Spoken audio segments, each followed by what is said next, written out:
Hello, good people of YouTube. Mountbatten here. Today we're going to be going over some balancing changes made to several ships, most of which I think are pretty good changes, and a couple of ships really needed this after what had happened to them in the past.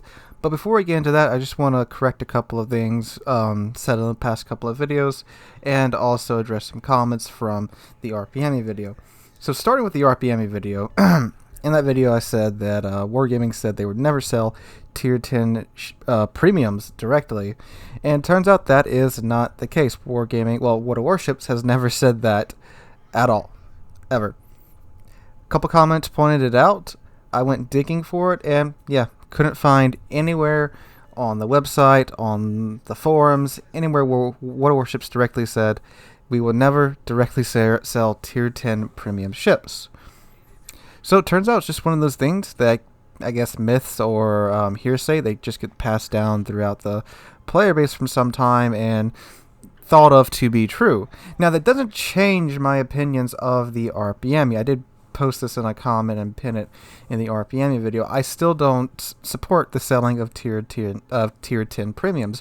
I wasn't that keen on selling tier 9 premiums either.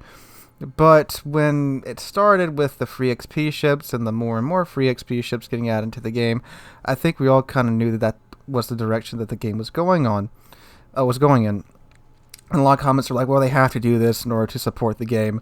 I understand they have to sell premium ships, premium time, containers, signal flags and stuff. But you don't have to sell a tier 10 $250 premium ship to keep your game going. This game has lasted for 5 years without tier 10 premium ships being sold straight up. Many of those years we only had up to tier 8 premium ships being sold, with the Missouri being a tier 9 premium ship for 750,000 free XP. I mean, the game's not hurting for money or anything. Wargaming has had a very nice year this year. I mean, most video game companies had with COVID and stuff. So it's not like they're, fighting to keep the servers running every day or anything. No, they're doing just fine financial-wise if you look into it. But obviously, again, like I said in the RPME video, it's taking advantage of a fan base, just like we saw with the what's it called? Azure Lane. Just like with the Azure Lane event. It's just unnecessarily charging incredibly high prices for something, or just like the RPME skin. It could have been, like I said, a $30 to $50 skin, and people would have bought it. Is that expensive for a tier 10 skin? Heck yes, but it's better than outright selling a tier 10 premium ship, especially when it's no different from the base Yami. It's not. It's exactly the same as a Yami. And again, if you buy the $250 bundle, you get everything in the collaboration, but also the legendary module that goes along with it. So, Wargaming's never said they would never sell tier 10 premiums, just like World of Warships has never said they would never sell tier 10 premium ships, just like World of Warships never said they would never include submarines in the game. Both of those things have never been said by anyone on the World of Warships team. You can go look it up. I spent about 2 hours digging around trying to find somewhere that they said that. They have not said it. Okay, other thing I needed to correct was from yesterday's video. Many of you guys pointed that out, and I thank you for that. The devs have said that the commander rework has been pushed back, and it was like I suspected in the video, that it's more complicated than what they thought it was. So they've pushed back the timetable for that, which is the correct call in my opinion. Like I said, they need to focus on the submarines right now, rather than trying to dump this commander rework on top of us so soon. Anyway, to the recent development blog that has come out today. So this is for 9.11, and I'm going to read straight from the DevBlog. The link will be in the description down below if you wish to read it for yourself. So here we go ahead and go. PT.9.11 Balance Changes. We've changed the characteristics of several ships, having analyzed their combat performance and taken player feedback into account. Such changes were required to carefully adjust the balance of selected warships. will continue to introduce changes in the updates that follow if deemed necessary. Oh, by the way, the replay you're watching right now is from Mr. Pickles, our resident DD main in T-Soft. He got his Paulo Emilio a couple of days ago, and, well, the results of this round will speak for themselves. Try not to die laughing in the process of watching this replay. Anyway, Tier 10 Khabarovsk, the Soviet cruiser destroyer, and Tier 10 Harugama, the Japanese gunboat DD. Damage to a ship's HP caused by an AP or SAP shell with a caliber of 280 millimeters and larger will no longer exceed 10% of the maximum damage of the shell. So this means that Khabarovsk and Harugama are getting the 10% law applied to them from BB caliber AP. And SAP too as well. If you guys didn't know, they did again reverse decision of SAP where BB caliber SAP for the Italian battleships will only do 10% of the maximum damage to destroyers, because if that wasn't the case, most of the new Italian battleships would just be taking a dump over most destroyers, even with their somewhat low sigma. So Khabarovsk and Harugama, this is a huge buff to these two ships.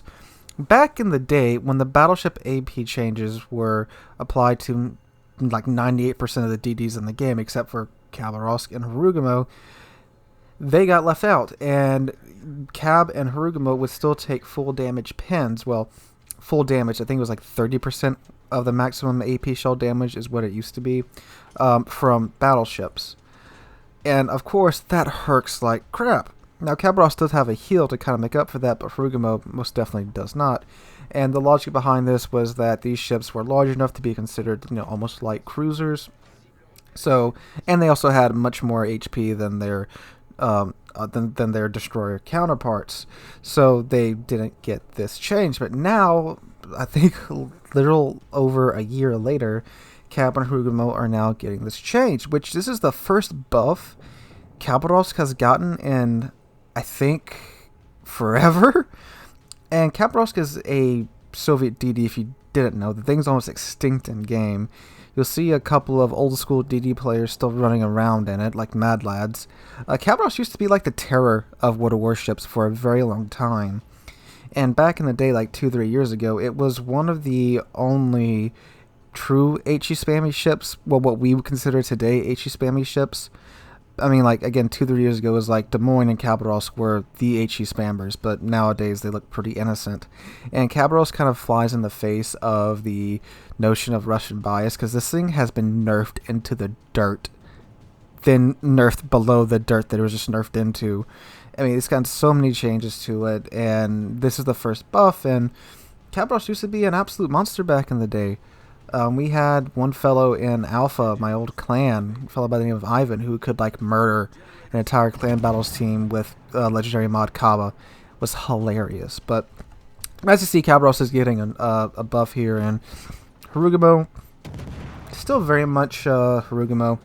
I don't think it would really need this buff, but I haven't played Harugama in a while, and with all the radar and CV playing and stuff, and without having a heal, it's pretty understandable why Harugama would get this buff as well, but again, haven't played it in a while. Anyway, moving along. Implacable, Tier 8, of course, the British CV. Maximum bomb damage increased from 5100 to 5300. Chance of a bomb causing fire on a target increased from 29% to 30%. So, Implacable has been slowly getting a steady buff over the past couple of patches. I believe it was increased from like 27 to 28. And I guess they also got increased from 28 to 29 somewhere. Now it's up to 30% with its bombers, which it has the carpet bombers. So 30% per bomb is pretty darn good now. And now the bomb damage has been increased to 5300 as well. And again, I'm not a CV player, but from those that are CV mains that I've talked to, Implacable does tend to be on the weaker side, apparently. And to be honest, I mean, like, how many times do you actually fight an Implacable in game nowadays? It's almost none. It's all either German CVs, Enterprise, or well, Lexington, and of course the Japanese CVs as well. You really don't see a lot of the British CVs, which, I mean, they're not even that old of a CV line, and I get an Audacious every now and then, and Implacable, God, I can't remember the last time I fought an Implacable. Anyway, moving on down, Kansas Tier 8, the new American battleship. Sigma parameter was increased from 1.5 to 1.6, so they're giving it its old Sigma back.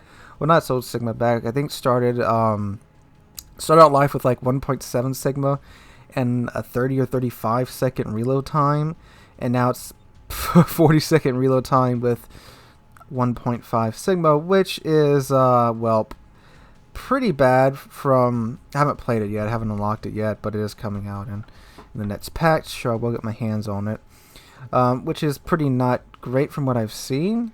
I mean, Palmer has 1.5 Sigma, but doesn't have that 40-second reload time. And I made a statement a little while ago saying that I thought Kansas was going to be the jewel of the of the American BB split, but then they took away its AP, gave it Colorado AP, gave it a 40-second reload time, and then 1.5 Sigma. So yeah, now it does have 12 16-inch guns, which is pretty nice having at a tier 8, but with 1.5 Sigma and a 40-second reload time, that's pretty rough. But they seem to be increasing the Sigma back up now. Will it make it back up to its 1.7 Sigma? I don't think so. I think it'll probably stick here at 1.6, but I do think they could stand to lower the reload time to like 35 seconds. If they'll do that, I think it'll be alright there. Alright, and Kitakaze, the monster gunboat, Japanese gunboat DD. Detectability range by ships increased from 7.56 to 7.76 kilometers. Other detectability ranges were increased accordingly. So finally, after being in the game for what, 2 years now, Kitakaze finally got a nerf, and it's a detectability nerf. So yeah, not much of a change to the Kitakaze, but again, from what we've been seeing from the devs recently, they're taking more of a slow approach to nerfing and buffing ships. So this could be the beginning of a series of nerfs or changes to Kitakaze. But I mean, I don't see this affecting it too much, because most Kitakazes that I see, the formula goes smoke, machine gun, run away, smoke, machine gun, run away. So being slightly less stealthy, I mean, it'll have an effect on it for sure, especially being a DD and messing with its detectability range. But I think it may need a little bit more, maybe a slight reload nerf, like we're talking about one of those 0.1 to 0.2 second reload nerfs. Other than that, I'm interested to see where the series of changes goes with the Kitakaze, if we get a series of changes, or if this is just it. Anyway guys, that's all the changes to the ships that are in this devblog. This is all that Wargaming has released as of me recording this at 5 o'clock in the evening. I'll be live streaming right here on the channel tonight from 5 p.m. US Central Time to 8 p.m. US Central Time, so please come out and join us there. I'll also be on Twitch as well from, again, 5 p.m. US Central to 8 p.m. US Central Time. Hope you guys are having a wonderful Friday. I know I am. This is the beginning of Thanksgiving break for my job, so I am very, very happy. I will be sleeping in a lot over the next week, and I cannot wait for it. Anyway guys, hope you guys are having a wonderful Friday. Hope you guys come out and join us on the stream tonight. And finally, hope to catch you guys in the next one.